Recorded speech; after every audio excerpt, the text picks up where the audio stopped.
En algún punto del cielo nocturno sobre el Caribe occidental, un B-1B Lancer de la Fuerza Aérea de Estados Unidos avanza sin luces, a velocidad de crucero, fuera del alcance inmediato de la mayoría de los radares venezolanos. No es un bombardero furtivo. Y aún así la apuesta es igual de fría, no necesita desaparecer si puede golpear desde lejos, con coordinación perfecta y una ventana de tiempo calculada al segundo. No hay improvisación. Hay una cadena superioridad aérea asegurando el cielo, guerra electrónica sembrando niebla en las pantallas, inteligencia persistente mirando desde 18.000 metros y un único objetivo estratégico en tierra, el complejo táctico Bolívar. En tierra, el complejo parece invulnerable.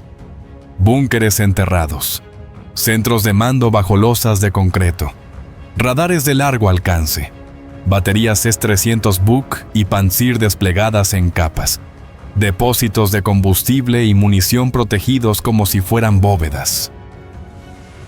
Desde Caracas, se repite el mismo mensaje: disuasión, capacidad de fuego, zona negada. Pero lo que las cámaras no muestran es el detalle que decide una guerra moderna si te rompen el mando y te ciegan los sensores. Tus misiles y tus baterías se convierten en piezas aisladas, reaccionando tarde, disparando a ciegas, sin coordinación. Lo que está a punto de ocurrir no es un bombardeo más, es una operación de 2 golpes primero. 8 misiles de crucero que entran bajos para decapitar centros de comando y destruir radares. Después, 24 Hostod Diam de 200 kilómetros cayendo como martillos, convirtiendo depósitos, talleres, artillería y concentraciones de vehículos en una sola escena de fuego y metal retorcido. En menos de media hora, casi $1.000 millones en capacidad militar desaparecen del tablero. Y con ello, la ilusión de que comprar sistemas modernos basta para frenar a una potencia que domina la integración, la guerra electrónica y el tiempo. Si quieres entender cómo se ejecuta una decapitación militar en cadena y por qué un país puede perder su capacidad ofensiva sin que el atacante cruce el umbral de riesgo, mira este video hasta el final. Suscríbete, deja tu like y dime en comentarios desde qué país nos ves. Y la pregunta clave después de un golpe así: ¿Venezuela intenta responder o acepta que el juego cambió? 4:17 de la mañana, hora Venezuela. Un bombardero estratégico B-1B Lancer de la Fuerza Aérea de Estados Unidos, con el indicativo de llamada Bone 41, cruzaba el espacio aéreo internacional sobre el Mar Caribe a una altitud crucero de 900 metros, desplazándose a una velocidad de 950 km. La aeronave, con un peso máximo al despegue de 2.600 kilos, completamente cargada, transportaba en sus 3 bahías de armamento internas una carga letal que incluía 24 bombas guiadas por GPS HOTDAM de 900 kilos cada una, más 8 misiles de crucero HASS-MMR con un alcance de 925 kilómetros. El valor combinado del armamento a bordo superaba los $18 millones sin contar la propia aeronave, cuyo costo unitario rondaba los $283 millones en dólares actuales ajustados por inflación. Al mando del bombardero se encontraba el mayor Thomas Hammer Richardson, un piloto con 340 horas de vuelo en el B-1B y veterano de 67 misiones de combate en 3 teatros de operaciones diferentes a lo largo de sus 14 años de servicio activo. Richardson había volado misiones sobre Afganistán, Siria e Irak entregando toneladas de munición de precisión contra objetivos fortificados, y era ampliamente reconocido entre sus pares como uno de los comandantes de bombardero más competentes de toda la Fuerza Aérea. Su copiloto, el capitán Jennifer Spike Martínez, tenía 890 horas en el B-1B y había completado 23 misiones de combate. Los oficiales de sistemas de armas, el mayor Kevin Taco Rodríguez y el capitán Marcus Wrench Chen, cada uno con más de 1 hora en la plataforma, completaban la tripulación de 4 personas que esa madrugada estaba a punto de ejecutar una de las misiones de bombardeo más significativas contra Venezuela en lo que iba del conflicto. Permíteme darte algo de contexto aquí, porque es absolutamente necesario para entender la magnitud de lo que estaba por ocurrir. Durante las últimas 6 semanas, Venezuela había estado consolidando una zona de despliegue militar masiva en la región de los Llanos Occidentales, específicamente en un área de aproximadamente 840 kilómetros entre las ciudades de Barinas y Guanare. Esta zona, que los planificadores militares venezolanos habían denominado Complejo Táctico Bolívar, contenía una concentración de fuerzas que incluía 17 baterías de sistemas de defensa aérea de diversos tipos, incluyendo S-300 Bukem-2 y sistemas Panirs-1, además de 32 lanzadores móviles de misiles balísticos de corto alcance que Venezuela había adquirido en años recientes. También albergaba depósitos de combustible con capacidad para más de 8 millones de litros, instalaciones de mantenimiento para vehículos blindados, 3 centros de comando y control fortificados y posiciones de artillería de largo alcance con sistemas de cohetes múltiples. La inteligencia estadounidense estimaba que en esa zona se concentraba aproximadamente el 38% de la capacidad de proyección de fuego de Venezuela y cerca del 47% de sus sistemas de defensa aérea más modernos. Los analistas del Comando Sur habían estado monitoreando la construcción y fortificación de este complejo durante meses mediante satélites de reconocimiento, aviones de vigilancia, U-2 volando en el límite del espacio aéreo internacional y drones RQ-4 Global Hawk, operando a altitudes superiores a los 1800 km. Las imágenes recopiladas mostraban un nivel de actividad que alarmó a los planificadores militares estadounidenses. Movimientos masivos de equipamiento. Construcción de búnkeres de concreto reforzado. Instalación de sistemas de radar de largo alcance. Y lo más preocupante, señales de que Venezuela estaba preparando esta zona como plataforma de lanzamiento para operaciones ofensivas contra intereses estadounidenses en la región, posiblemente incluyendo ataques contra bases en Colombia o instalaciones en el Caribe. La decisión de neutralizar este complejo no se tomó a la ligera. Hubo semanas de debates en los niveles más altos del Pentágono, con evaluaciones exhaustivas de riesgo versus beneficio, análisis de posibles consecuencias diplomáticas y consideraciones sobre la proporcionalidad de la respuesta. Finalmente, el presidente autorizó la operación que se denominó Martillo Justiciero, con objetivos claramente definidos: destruir la capacidad ofensiva concentrada en el complejo táctico Bolívar, degradar significativamente los sistemas de defensa aérea venezolanos en la región y enviar un mensaje inequívoco sobre las consecuencias de preparar ataques contra intereses estadounidenses. El Bu-1B fue seleccionado como la plataforma principal para esta misión por razones muy específicas que vale la pena explicar en detalle. Porque no es casualidad que este bombardero particular fuera elegido sobre otras opciones disponibles.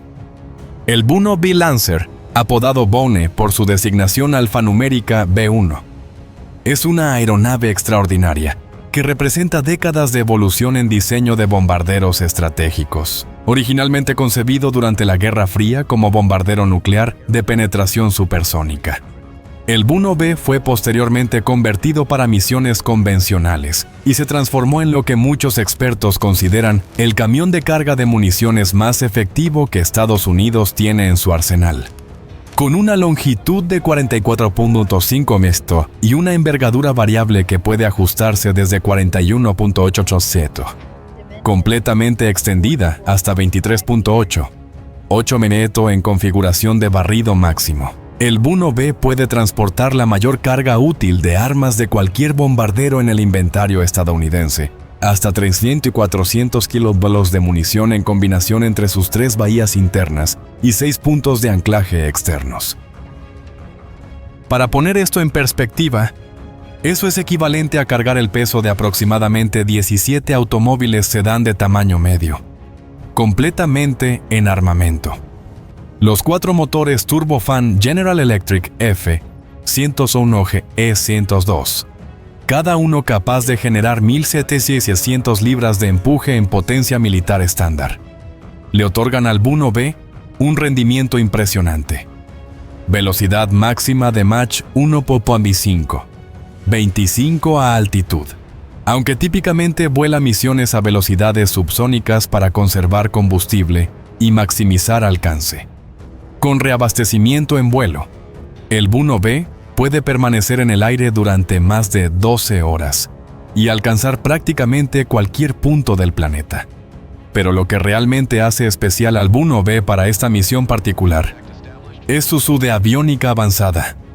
El sistema de radar AN/APECOS-16 de apertura sintética puede mapear terreno con resolución extremadamente alta, identificando objetivos individuales desde distancias superiores a los 200 kilómetros. El sistema de navegación inercial con actualización por GPS proporciona precisión de posicionamiento dentro de 3 metros, incluso después de vuelos transoceánicos.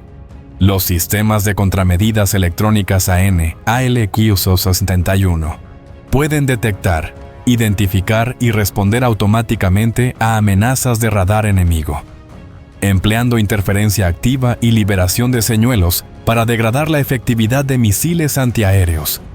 Y quizás lo más importante para esta misión, el sistema de gestión de armamento permite a los oficiales de sistemas de armas programar y lanzar simultáneamente múltiples tipos de munición contra docenas de objetivos diferentes en una sola pasada, convirtiendo al Buno en lo que los pilotos describen como una tormenta de destrucción con alas. Richardson había despegado de la base aérea de Des en Texas aproximadamente 4 horas y media antes, a las 23:47 hora local del día anterior. El despegue nocturno había sido rutinario pero impresionante. Como siempre lo es ver a un Buno B completamente cargado abandonar la pista, con los 4 motores a máxima potencia militar. La aeronave había consumido casi 2.400 metros de la pista de 4.200 metros antes de rotar y elevarse en un ángulo de ascenso relativamente poco pronunciado.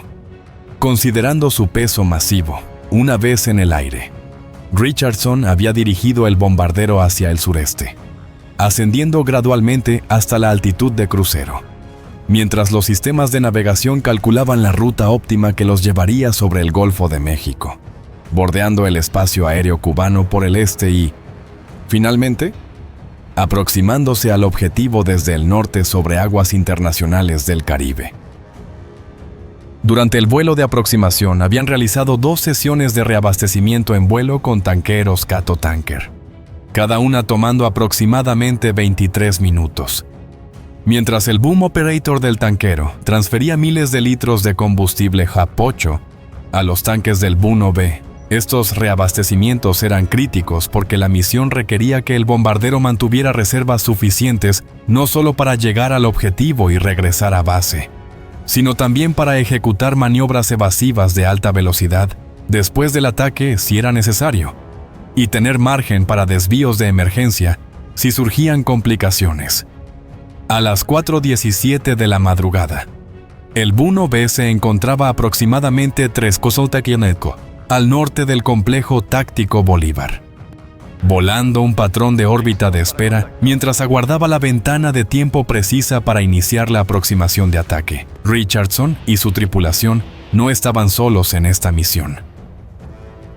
Formando un paraguas protector alrededor del bombardero, se encontraban 4 cazas F-22 Raptor que habían despegado desde una base avanzada en Colombia, con la misión específica de proporcionar escolta y superioridad aérea, listos para interceptar cualquier amenaza que pudiera dirigirse hacia el Buno B, más atrás, a 280 kilómetros de distancia.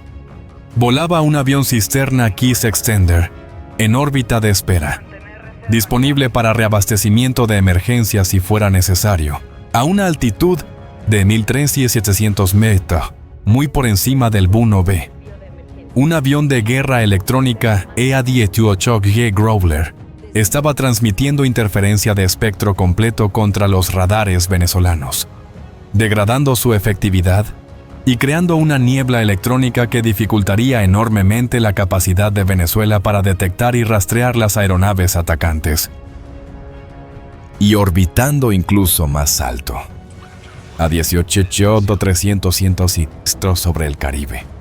Un Global Hawk estaba transmitiendo en tiempo real imágenes de alta resolución del complejo objetivo, permitiendo a los planificadores en el Centro de Operaciones Aéreas combinadas confirmar que los objetivos permanecían en sus posiciones esperadas y que no había cambios de último minuto que requirieran ajustes al plan de ataque. La coordinación de todos estos elementos representaba una sinfonía de logística militar moderna, con docenas de personas en múltiples ubicaciones, trabajando en perfecta sincronización para garantizar el éxito de la misión. En la cabina del B-1B, Richardson revisó una vez más el plan de ataque en la pantalla multifuncional frente a él. La misión se ejecutaría en dos fases distintas. Primero, desde una distancia de aproximadamente 212 km, lanzarían los 8 misiles de crucero JASES SMR contra los objetivos de mayor prioridad, los 3 centros de comando y control, las 2 estaciones de radar de largo alcance más importantes y 3 depósitos de municiones que la inteligencia había identificado como conteniendo misiles balísticos. Estos misiles volarían de manera autónoma hacia sus objetivos, utilizando navegación inercial actualizada por GPS y sistemas de correlación de terreno, acercándose a baja altitud para minimizar detección.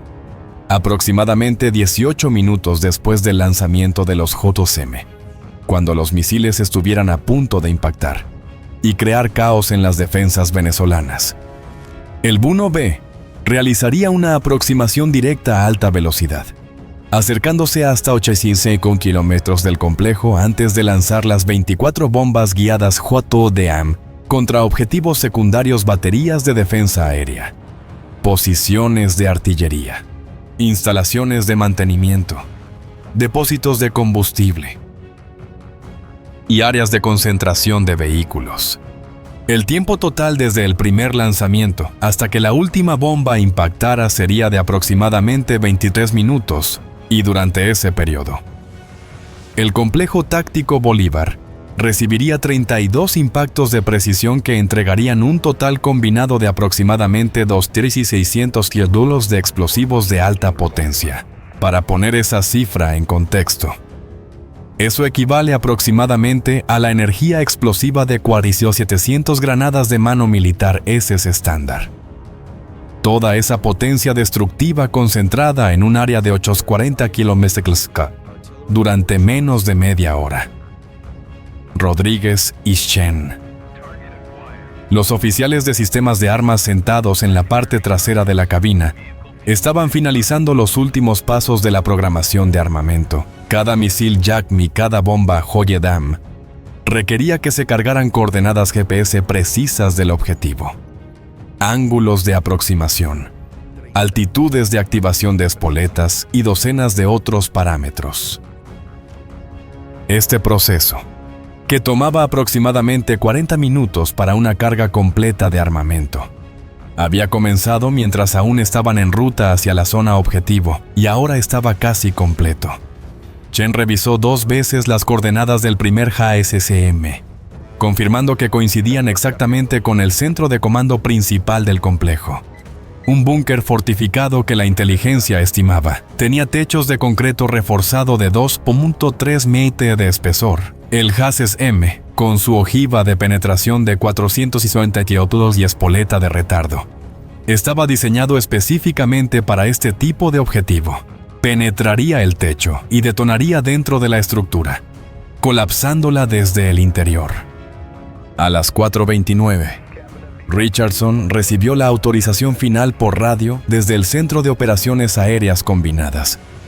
La voz del controlador era calmada y profesional, transmitiendo el mensaje codificado que autorizaba el inicio de la fase de ataque. Boone 41. Tienes luz verde para martillo. Repito, luz verde para martillo.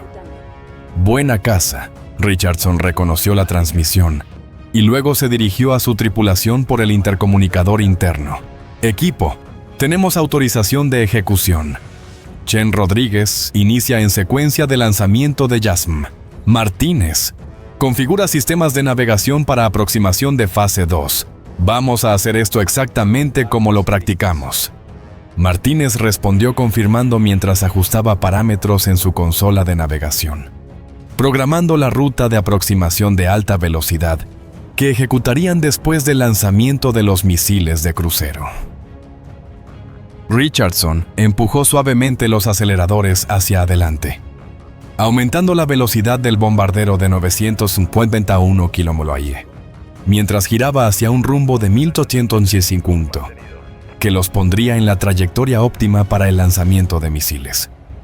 Los 4 motores turbofan respondieron instantáneamente, aumentando su potencia con un rugido que era audible, incluso a través del aislamiento acústico de la cabina. Balcones. Cuando el Bu-1B alcanzó el punto de lanzamiento calculado, Chen inició la secuencia de liberación del primer HAS-SEM.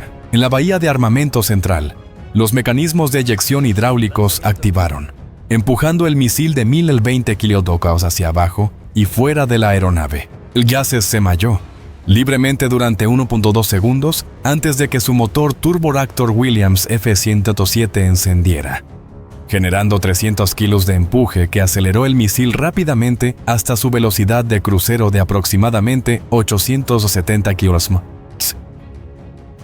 Las alas plegables del misil se desplegaron automáticamente y el sistema de navegación inercial comenzó a guiarlo hacia el primer waypoint de su ruta preprogramada. Cada 8 segundos, Chen lanzaba otro HOCH-SM hasta que los 8 misiles estaban en el aire, separándose en diferentes vectores de aproximación diseñados para llegar al complejo desde múltiples direcciones simultáneamente, complicando cualquier intento de defensa coordinada. Richardson observó en su pantalla táctica cómo los símbolos representando los 8 COCO se alejaban del icono del Bu-1B, cada uno siguiendo su ruta independiente hacia objetivos separados a más de 290 km de distancia. Ahora comenzaba la parte de espera, donde no había nada que hacer, excepto monitorear sistemas y aguardar mientras los misiles completaban su vuelo autónomo hacia los objetivos. Los HAS, o MORE, o Joint Air to Surface, Standoff Missile Extended Range, son armas verdaderamente notables que representan el pináculo de la tecnología de misiles de crucero tácticos. Con una longitud de 4.3 m y un diámetro de apenas 61 casi.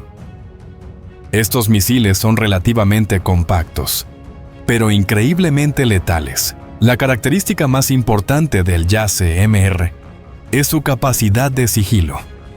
Su diseño incorpora ángulos faceteados y materiales de absorción de radar, que reducen su firma de radar a aproximadamente la mitad de la de un misil de crucero convencional de tamaño similar, haciendo extremadamente difícil para los sistemas de defensa aérea detectarlos hasta que están muy cerca. Volando a altitudes que raramente superan los 150 metros sobre el terreno y a menudo descendiendo hasta solo 30 mph en los últimos kilómetros de aproximación. Los HISM utilizan una combinación de navegación inercial actualizada por GPS y un sistema de correlación de terreno que compara imágenes tomadas por una cámara infrarroja con mapas digitales almacenados en su memoria, permitiéndole ajustar su ruta en tiempo real viaciones. En la fase terminal, cuando el misil está a menos de 10 kilómetros del objetivo, activa un buscador infrarrojo de alta resolución que identifica el objetivo específico mediante reconocimiento de imagen, comparando lo que ve una imagen de referencia cargada antes del lanzamiento. Esta capacidad de reconocimiento de objetivo asegura que el misil no solo llegue a las coordenadas GPS correctas, sino que realmente identifique y golpee la estructura específica designada, incluso si hay múltiples estructuras en el área objetivo. Mientras los 8 misiles de crucero volaban en silencio por la oscuridad previa al amanecer, el complejo táctico Bolívar estaba en alerta máxima, pero combatía a un enemigo que no podía ver la niebla electrónica. El coronel Raúl Méndez, comandante de la defensa aérea del complejo, supervisaba desde el centro de comando principal, un búnker enterrado 6 metros bajo tierra, protegido por losas de concreto diseñadas para resistir impactos directos, con 22 años de servicio. Méndez había dirigido ejercicios intensivos en las últimas semanas, convencido de que un ataque estadounidense era cada vez más probable por la escalada de tensiones. Sobre el papel, el dispositivo era formidable. 17 baterías C-300 Buk, M2 y Pantsir C-1 estaban desplegadas en cobertura superpuesta. Los radares de búsqueda de largo alcance barrían el cielo sin pausa y cada sistema podía respaldar a los otros si uno quedaba saturado. Pero desde hacía casi una hora, un IE-18G Growler inyectaba interferencia. Las pantallas, que debían mostrar retornos nítidos, estaban llenas de ruido, ecos fantasma y picos falsos. Los operadores podían filtrar una parte ajustando frecuencias y aplicando algoritmos de procesamiento, pero el proceso consumía tiempo y reducía el rango efectivo de detección en torno a 35-40%. Lo que Méndez no sabía era que los misiles ya venían en camino, volando muy bajos y discretos, explotando el relieve ondulado de los llanos para permanecer por debajo del horizonte de radar. Habían sido lanzados desde tan lejos que el bombardero nunca entró en rango de detección. Toda la fase de lanzamiento ocurrió sobre aguas internacionales, 15 minutos después del disparo. Los 8 proyectiles estaban a unos 75 kilómetros del complejo. Tras cubrir más de 215 kilómetros, volaban dispersos, separados por 8 a 12 kilómetros, cada uno con una ruta ligeramente distinta, pero todos convergiendo desde el norte y noreste. Al acercarse, descendieron aún más. Algunos se mantuvieron a unos 50 metros sobre el terreno, usando cada ondulación para ocultarse. A las 4:50 llegó el primer aviso real. Un radar 36D6 de búsqueda a baja altitud, operando en una frecuencia temporalmente menos castigada, captó un retorno débil a 46 kilómetros al noreste.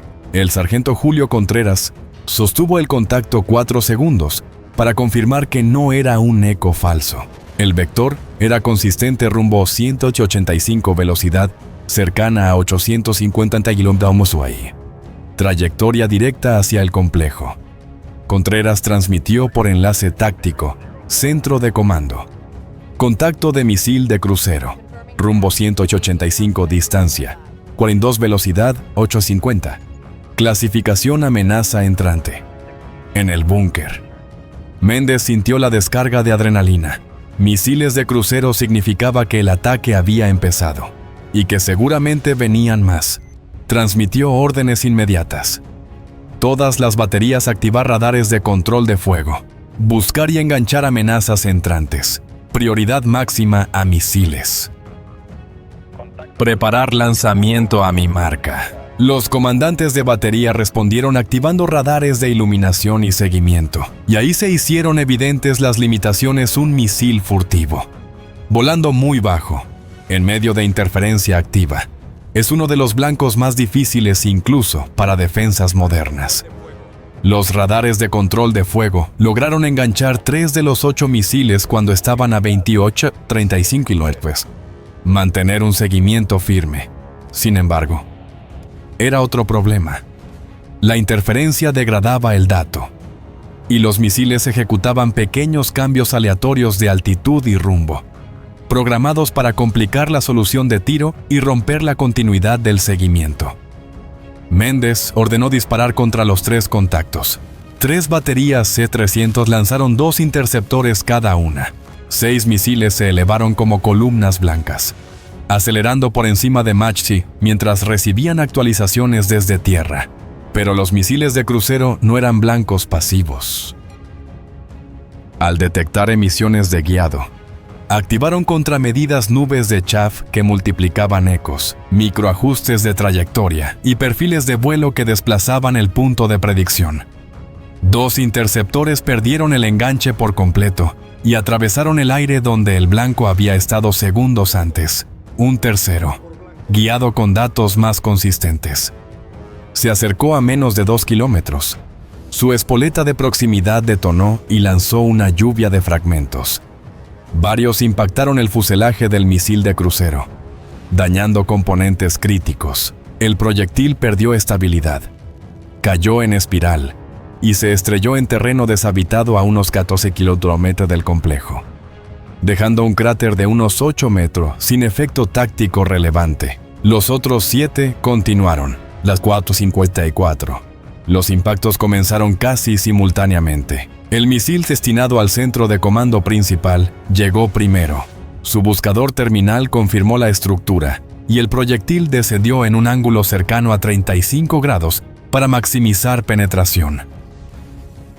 La ojiva perforó el techo de concreto y detonó dentro. La explosión, en un espacio confinado, colapsó paredes internas, arrancó cableado, destruyó equipos electrónicos y mató instantáneamente a 17 personas, incluido Méndez.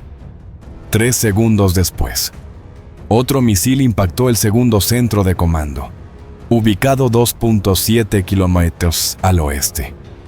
8 segundos más tarde, el tercero fue destruido.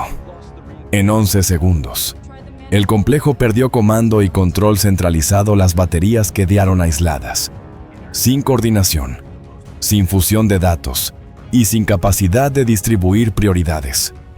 El cuarto y quinto misil golpearon las 2 estaciones de radar de largo alcance con un intervalo de 6 segundos.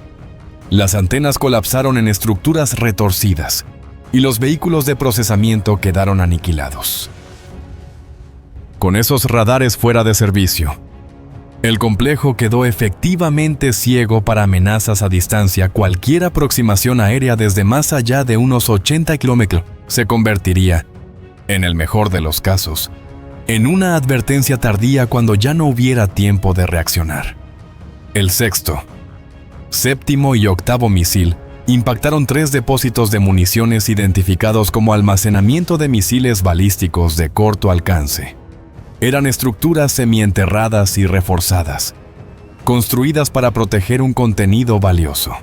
Los misiles perforaron los techos y detonaron dentro, y lo que siguió fue catastrófico: contenedores abiertos, tanques de combustible de cohete rupturados y ojivas convencionales detonando una tras otra. Las explosiones secundarias fueron masivas, equivalentes a docenas de toneladas de TNT, levantando bolas de fuego de hasta 200 metros visibles a más de 80 kilómetros. Sismógrafos cercanos registraron sacudidas equivalentes a eventos de magnitud 2.3 a 2.7. Cuando la cadena de detonaciones cesó, los 3 depósitos y todo su contenido habían sido aniquilados. Venezuela perdió instantáneamente 24 misiles balísticos, cada uno valuado en torno a $1.8 millones, más las instalaciones de almacenamiento y los equipos asociados. El costo total de esos 3 objetivos superaba los $120 millones. Pero para los defensores la cifra era secundaria. En minutos habían perdido mando, sensores y munición estratégica. Y lo peor era que el ataque no había terminado. A bordo del B-1B, el mayor Thomas Hammer Richardson seguía en su pantalla los reportes del RQ-4 Global Hawk. Desde gran altitud, el dron confirmaba lo esencial: los 3 centros de comando se habían hundido y las explosiones secundarias en los depósitos de municiones aún encendían el terreno, a más de 200 kilómetros del objetivo. La fase 1 estaba cerrada. Richardson habló por el intercomunicador: fase 1 completa, metas primarias destruidas, iniciamos aproximación. Prepárense para Hodam. Empujó los aceleradores hasta potencia militar máxima. Los 4 motores respondieron y el B-1B aceleró de 1100 a 1280 km/h, cerca de Mach 105. Podía correr más, pero con la carga y el perfil de misión, esa era la velocidad práctica. Richardson ordenó un descenso gradual de 9100 y 300 metros para optimizar la suelta. La aproximación duraría unos 6 minutos y medio. En ese tiempo cubrirían más de 130 kilómetros y llegarían al punto de liberación a 85 kilómetros del complejo. En la cabina, las voces fueron mecánicas. Chen cantaba tiempos. Rodríguez verificaba parámetros y Martínez mantenía el cursor del punto de liberación clavado en la ruta. Nadie alzaba la voz. Solo vibración, zumbido de motores y el pitido seco del RWR, marcando que el enemigo estaba mirando. Abajo. El complejo táctico Bolívar era un sistema desarticulado, sin mando central y con los radares de largo alcance destruidos. Las baterías sobrevivientes operaban aisladas, con conciencia situacional limitada a sus propios sensores. A las 4:58, una batería S-300 detectó por fin al B-1B, entrando desde el norte a alta velocidad.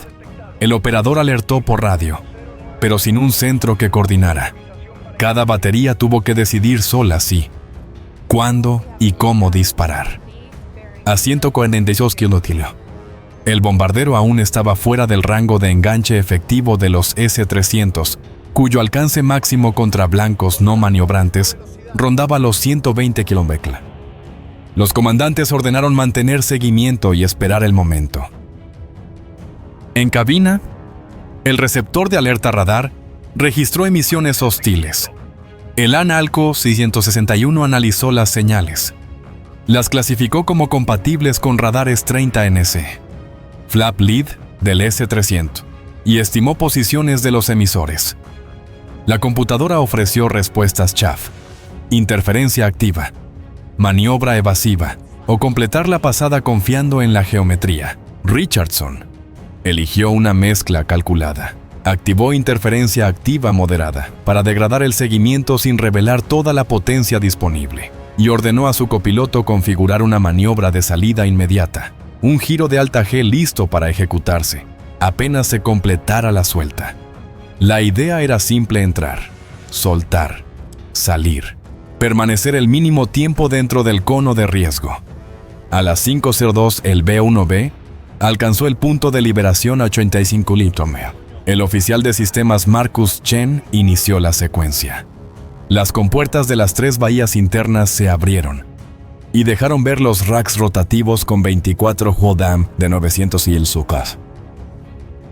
Los mecanismos de eyección expulsaron las bombas en rápida sucesión, primero caída libre, luego despliegue de aletas y activación del guiado GPS.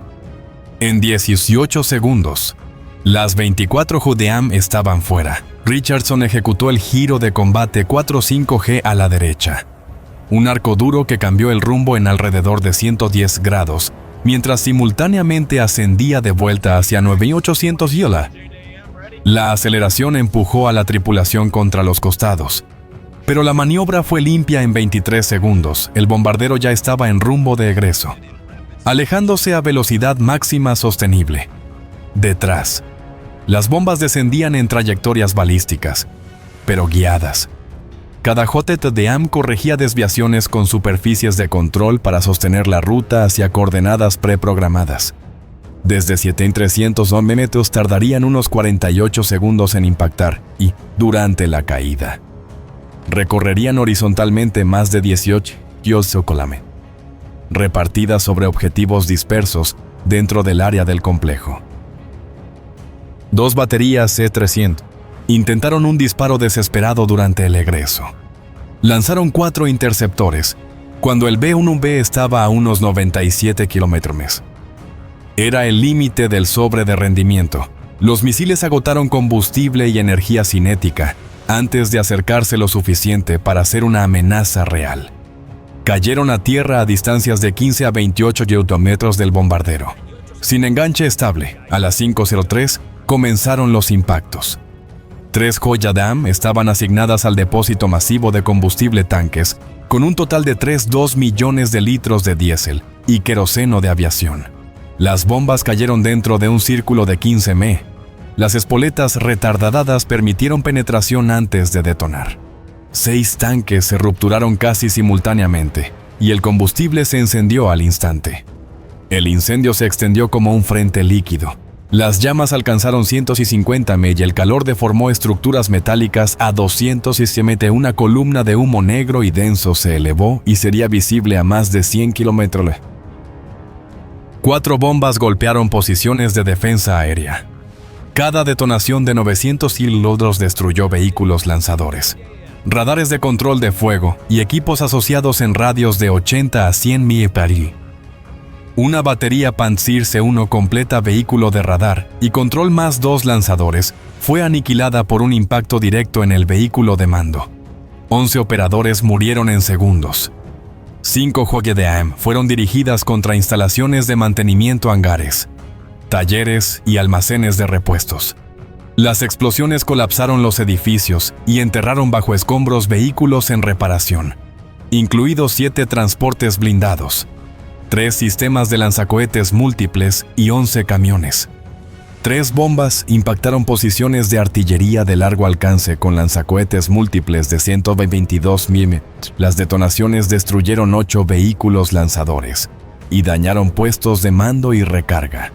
4 bombas más cayeron sobre áreas de concentración de vehículos tanques, vehículos de combate de infantería y transportes. En campo abierto, la onda de choque fue brutal. Cada cráter midió entre 18 y 22 metros. La fragmentación barrió círculos de más de 200 metros. Algunos vehículos volcaron, otros quedaron perforados, y varios se incendiaron cuando los fragmentos abrieron depósitos de combustible. Las últimas 5 Hwagyedaem atacaron infraestructura, generadores de respaldo, nodos de comunicaciones y un cuartel identificado como alojamiento de personal de mando. Unos 3 minutos después del último impacto, el complejo dejó de ser una zona funcional y se convirtió en un paisaje de destrucción, estructuras colapsadas o ardiendo, antenas retorcidas, tubos de lanzadores hundidos y cráteres marcando donde había instalaciones críticas. Los primeros equipos de respuesta venezolanos llegaron entre humo y fuego. Encontraron incendios fuera de control y columnas tan densas que oscurecían la luz del amanecer.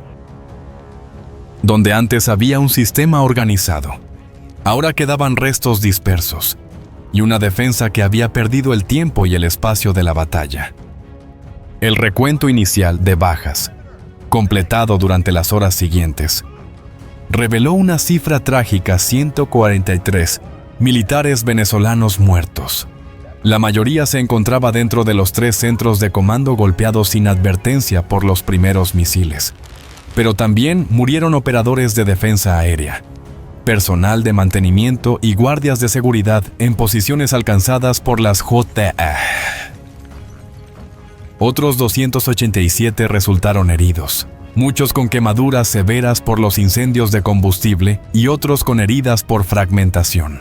Las instalaciones médicas del complejo quedaron desbordadas en minutos y helicópteros de evacuación médica pasaron las siguientes 6 horas transportando heridos a hospitales en Barinas y Guanare. Más allá del costo humano, el impacto material tuvo escala estratégica.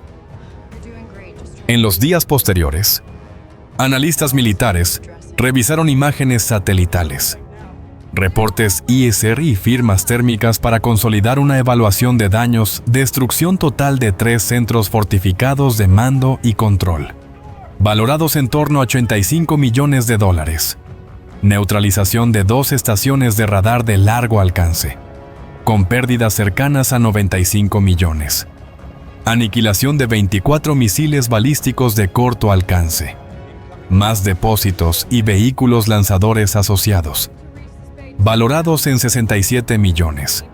Destrucción de 4 baterías completas S-300, una Buk M2 y una Pantsir S-1, con pérdidas estimadas en 340 millones.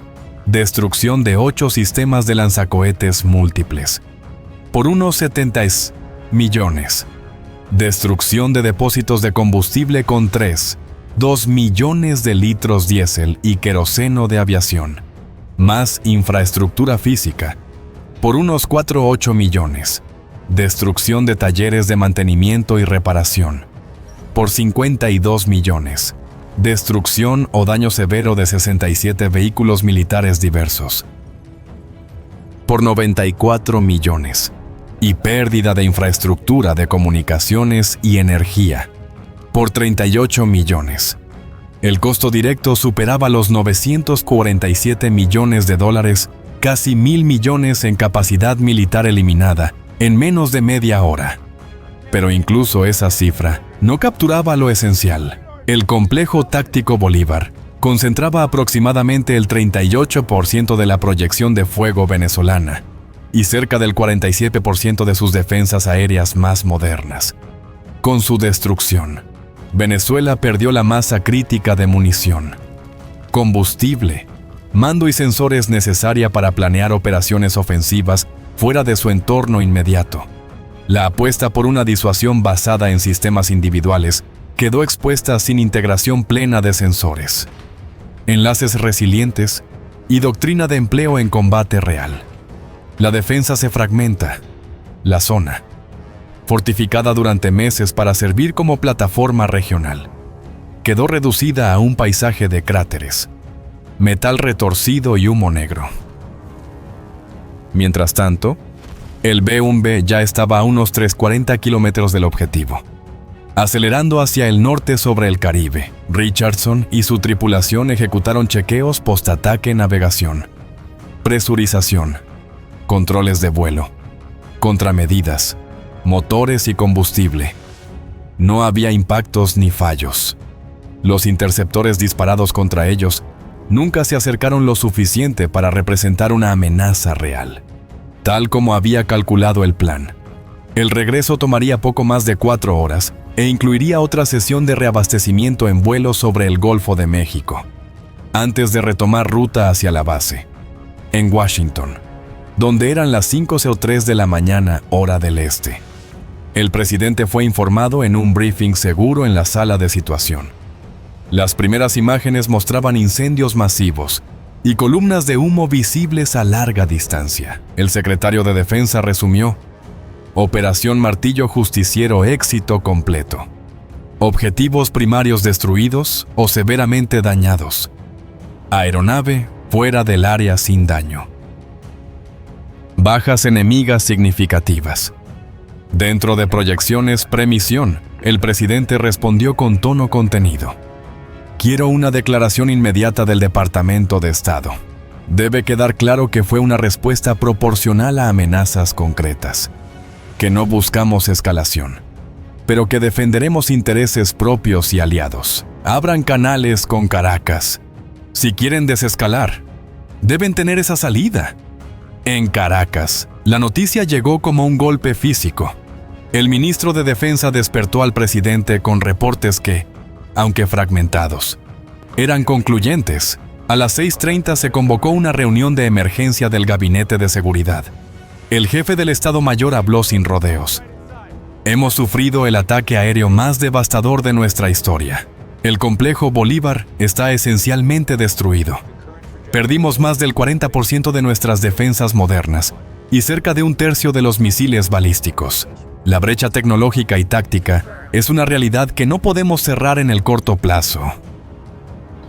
Un silencio pesado recorrió la sala. La inversión de años y el relato de capacidad de negación se habían derrumbado en minutos.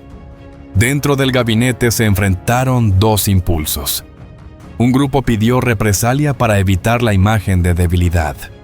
Otro, liderado por exteriores, impuso un cálculo frío: responder militarmente invitaría a una segunda oleada todavía más destructiva. Hoy han probado que pueden golpearnos a voluntad y desde fuera de nuestro alcance, advirtió el canciller. Si escalamos, pagaremos un precio que no podremos sostener, ni militar ni económicamente. Tras 2 horas, se decidió una fórmula mixta: condena pública del ataque como agresión no provocada, pero mensajes privados que señalaban disposición a negociar reducción de tensiones. Se ordenó a comandantes evitar acciones que pudieran interpretarse como provocación adicional, y se activaron contactos urgentes con Rusia, China y otros socios para buscar respaldo diplomático en foros internacionales. A las 9:47 hora local de Texas, el B-1B aterrizó tras una misión de aproximadamente 10 horas y 12 minutos. Los neumáticos chirriaron al tocar pista y la aeronave rodó hacia el estacionamiento. Hubo apretones de manos. Felicitaciones por la ejecución y la frialdad del debriefing. Richardson, entrevistado después, expresó la ambivalencia del profesional de combate técnica y tácticamente fue un éxito. Pero 143 personas murieron cuando nuestras armas impactaron. Sé por qué lo hicimos. Aún así, el peso de esas vidas es real y lo carga cualquiera que cumple este tipo de misión. Los analistas, al estudiar la operación, extrajeron lecciones que refuerzan doctrinas conocidas. Para Estados Unidos, quedó confirmado que un bombardero estratégico, coordinado con superioridad aérea, guerra electrónica e inteligencia persistente, puede entregar fuego masivo y preciso manteniéndose fuera del sobre de enganche enemigo. La secuencia también importó misiles de crucero para cegar mando y radares, seguido por munición guiada para desmantelar el resto, maximizando efectos y minimizando exposición. Para Venezuela, la lección fue más dura. No basta con comprar sistemas modernos. Se requieren sensores redundantes, redes de mando resilientes, entrenamiento bajo interferencia y doctrina integrada para sobrevivir a un adversario tecnológicamente superior. En los meses siguientes, Caracas redujo ejercicios y desplazamientos que pudieran interpretarse como amenazas. Concentrándose en defensa territorial y reparación de redes, Washington mantuvo vigilancia continua, pero evitó una segunda oleada. La tensión siguió, aunque sin volver a un nivel de operación martillo justiciero en el Caribe. Si quieres más análisis de este tipo en Alerta Global, suscríbete y escribe en comentarios qué escenario te gustaría ver después. Recuerda, todo lo presentado aquí es un escenario hipotético basado en capacidades técnicas documentadas. No describe hechos reales, ni refleja posiciones oficiales de ninguna nación o institución.